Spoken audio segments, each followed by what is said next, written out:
Audiência telepresencial. Olá, continuamos atravessando um momento inédito e por conta disso a sociedade civil e os órgãos públicos têm procurado soluções e alternativas para que nossas vidas possam prosseguir. E no âmbito do judiciário, essa crise tem precipitado a utilização de soluções que já há muito vinham sendo objeto de estudo e de utilização restrita ou experimental.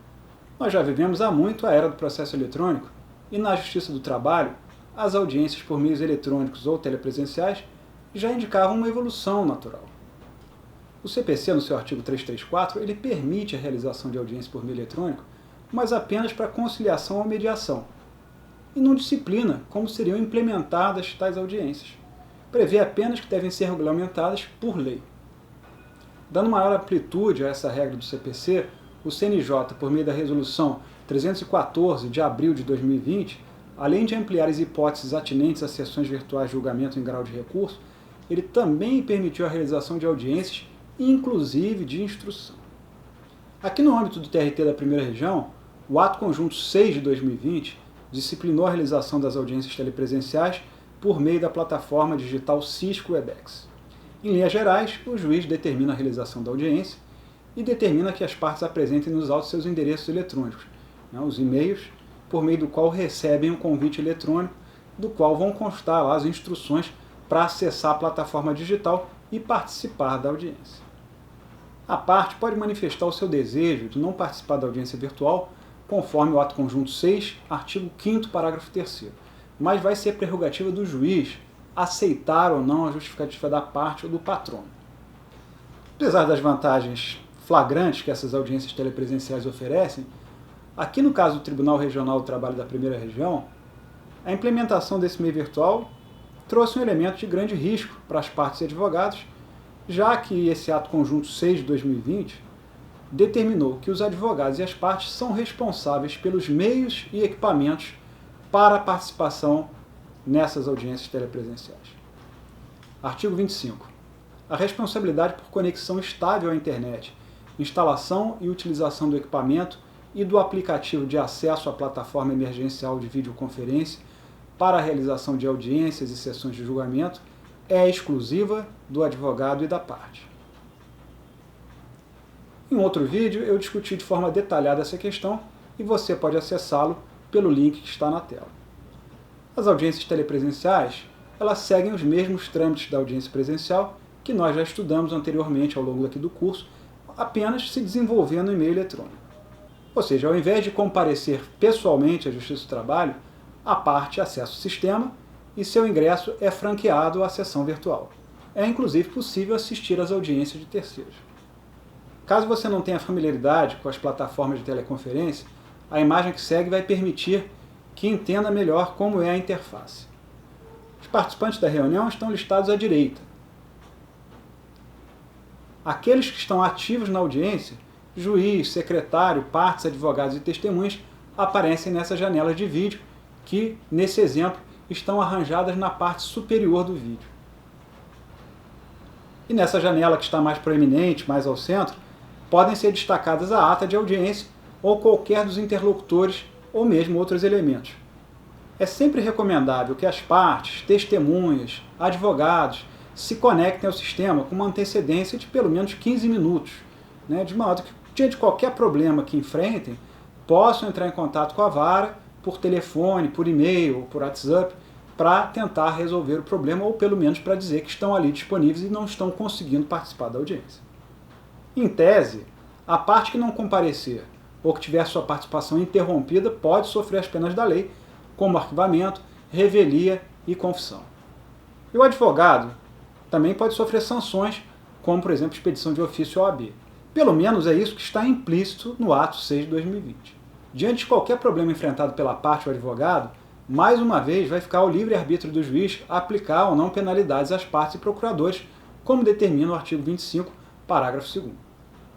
Nas audiências no primeiro grau, eventual indisponibilidade tecnológica reportada pela parte ou advogado será objeto de análise pelo magistrado que conduz a audiência, considerando todas as formas de acesso existentes na plataforma adotada. E no mais, como já falei, a audiência virtual se desenvolve da mesma forma que as audiências presenciais. rito ordinário, sumaríssimo e processo de alçada. Como nós já conversamos anteriormente, a Justiça do Trabalho está apta a julgar diversos tipos de ação. A reclamação trabalhista propriamente dita, ela pode se apresentar de diversas formas, dependendo do valor atribuído à causa. Rito sumário ou reclamação de alçada. São processos até 2 salários mínimos. Não há necessidade de resumo dos depoimentos na ata de audiência e as decisões da vara são irrecorríveis, a não ser que versem sobre matéria constitucional.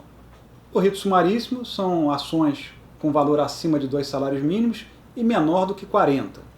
Não é cabível a citação da reclamada por edital, ela não comporta emenda inicial e a audiência deve ser una, no máximo 2 testemunhas para cada parte. As hipóteses de recurso de revista são limitadas. O rito ordinário é o que nos serviu de base para esse estudo.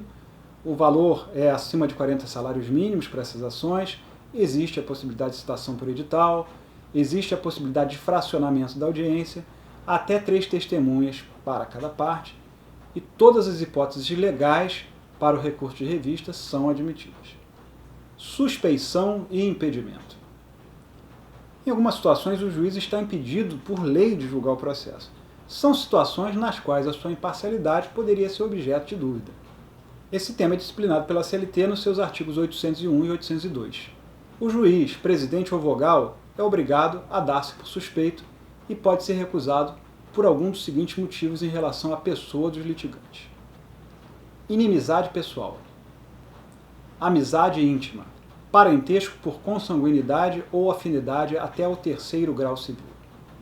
Interesse particular na causa. Parágrafo único.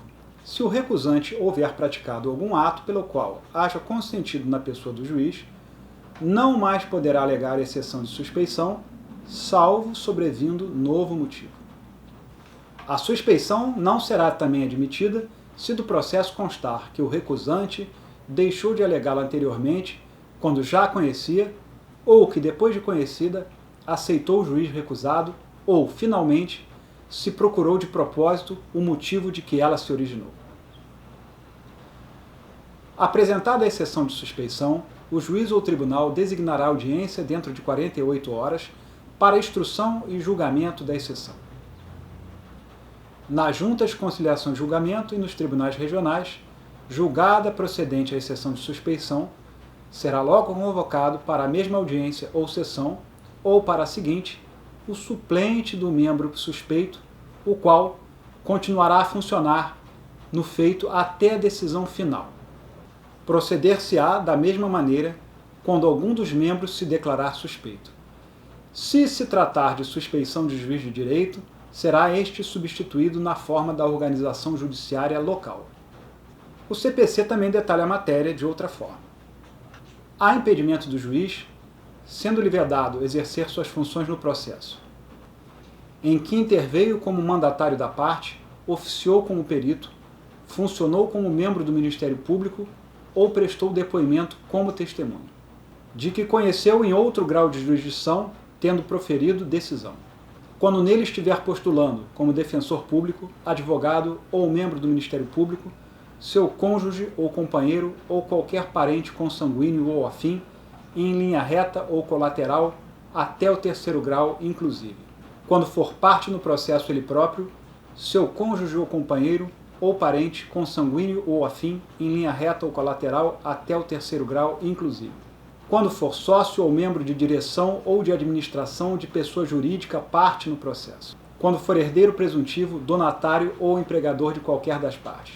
Em que figure como parte instituição de ensino com a qual tenha relação de emprego ou decorrente de contrato de prestação de serviços. Em que figure como parte cliente do escritório de advocacia de seu cônjuge, companheiro ou parente, consanguíneo ou afim, em linha reta ou colateral, até o 3º grau inclusive, mesmo que patrocinado por advogado de outro escritório. Quando promover ação contra a parte ou seu advogado. Há suspeição do juiz.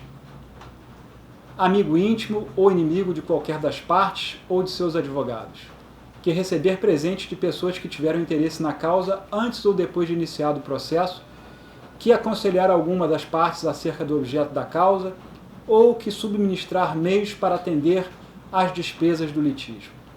quando qualquer das partes for sua credora ou devedora, de seu cônjuge ou companheiro ou de parente destes, em linha reta, até o terceiro grau, inclusive.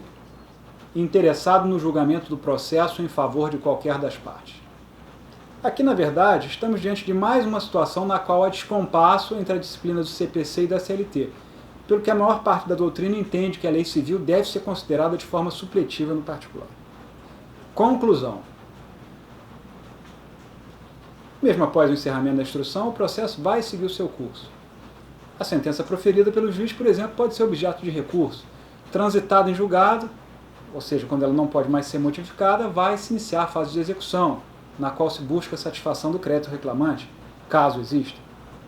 Mas esses são temas para outras aulas. E aqui nós concluímos esse curso, que não teve objetivo acadêmico, mas sim de apresentar um panorama simplificado da fase de conhecimento do processo trabalhista. Eu espero que tenha sido uma experiência proveitosa, útil.